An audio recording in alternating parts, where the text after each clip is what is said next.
है Indu broadcasting private limited और आप देख रहे हैं इंडियन न्यूज, हर पल, हर क्षण, हर सच। खबर है कि छत्तीसगढ़ में 17 नवंबर को चुनाव संपन्न होने के बाद मुख्य निर्वाचन पदाधिकारी रीना बाबा साहेब कंगाले ने रायपुर में प्रेस वार्ता लेकर मतदान की विस्तृत जानकारी दी। मुख्य निर्वाचन पदाधिकारी रीना बाबा साहेब कंगाले ने बताया कि 17 नवंबर को 70 विधानसभा सीट के लिए शांतिपूर्ण तरीके से निर्वाचन प्रक्रिया संपन्न हुई। द्वितीय चरण के इस मतदान में शाम 5 बजे तक 68.15% मतदान हुआ। हालांकि शाम 5 बजे के बाद भी 15% मतदान केंद्रों में मतदान की प्रक्रिया चलती रही। उन्होंने कहा कि 17 के मिलान के बाद ही मतदान के अंतिम प्रतिशत का ऐलान किया जाएगा।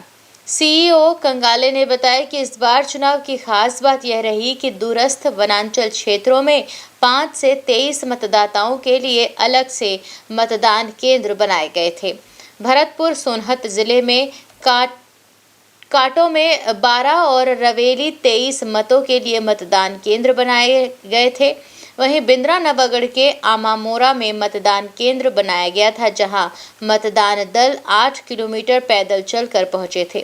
कंगाले ने बिंद्रा नवागढ़ विधानसभा क्षेत्र के बड़े गोबरा में नक्सलियों की आईईडी ब्लास्ट में शहीद हुए आईटीबीपी जवानों को श्रद्धांजलि अर्पित की। दूरस्थ वनांचल क्षेत्रों में भी केवल 5 और कई जगह पे 12 मतदाता या 5 मतदाता या 23 मतदाताओं के लिए भी मतदान केंद्र स्थापित किए थे। विशेष रूप से मैं यहाँ पर उल्लेख करना चाहूँगी भरतपुर सोनहत विधानसभा क्षेत्र का, जहाँ पर मतदान केंद्र 143 शेराडांड में केवल 5 मतदाताओं के लिए और काटो मतदान केंद्र 139 में केवल 12 मतदाताओं के लिए, वैसे ही रवेला 162 मतदान केंद्र में केवल 23 मतदाताओं के लिए मतदान केंद्र बनाया गया था। और तीनों मतदान केंद्र जो है उसमें लगभग 10 से 22 किलोमीटर दूर पैदल यात्रा करके जो है हमारे मतदान कर्मियों को पहुंचना पड़ा था। उसी तरह से बिंद्रा नवागढ़ क्षेत्र जो अत्यंत नक्सल प्रभावित गरियाबंद जिले का क्षेत्र है, वहाँ पर अति संवेदनशील दुर्गम पहाड़ी क्षेत्र में आमामोरा और ओढ़ ये मतदान केंद्र है, जहाँ पर 8 किलोमीटर पैदल यात्रा करके हमारे मतदान दल पहुँचे थे। प्राप्त जानकारी अनुसार आमामोरा में 80% और पोलिंग स्टेशन ओढ़ में 79% जो है वो मतदान हुआ है 5 बजे तक। द्वितीय चरण के मतदान हेतु मतदाताओं में जबरदस्त उत्साह का माहौल देखा गया है। युवा वर्ग, महिलाएं, पुरुष, तृतीय लिंग समुदाय सभी ने बढ़ चढ़कर मतदान में अपनी भागीदारी निभाई है। दिव्यांगजनों और वृद्धजनों ने भी मतदान केंद्र में आकर अपने मताधिकार का प्रयोग किया है। मतदान दिवस में मतदान केंद्रों में लगभग 1962 जो है सेक्टर ऑफिसर हमारे नियुक्त थे, जिन्होंने कानून सुव्यवस्था की पूरी पुख्ता जिम्मेदारी जो है निभाई। इसके साथ साथ हमने जो विशेष रूप से संगवारी मतदान केंद्र बनाए थे 727 और 71 जो है पूर्ण रूप से दिव्यांग मतदान केंद्र और अच्छी वोटिंग हुई है। द्वितीय चरण में मतदान केंद्रों के शांतिपूर्ण और निष्पक्ष निर्वाचन संपादन कराने हेतु पर्याप्त और व्यापक सुरक्षा के प्रबंध किए गए थे। तो राज्य के जो कि कल स्क्रूटिनी में हमारे ऑब्जर्वर्स के साथ जब समीक्षा होगी तो उसका भी जायजा लिया जाएगा।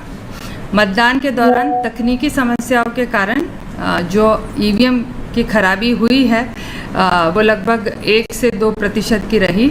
इसमें 137 बीयू और 113 सीयू और 349 वीवीपैट्स मतदान के दौरान बदले गए हैं। और द्वितीय चरण के निर्वाचन में एनएसएस, एनसीसी, स्काउट गाइड के कैडेट्स के माध्यम से वृद्धजन और दिव्यांग मतदाताओं को जो है हमने वोटिंग किया।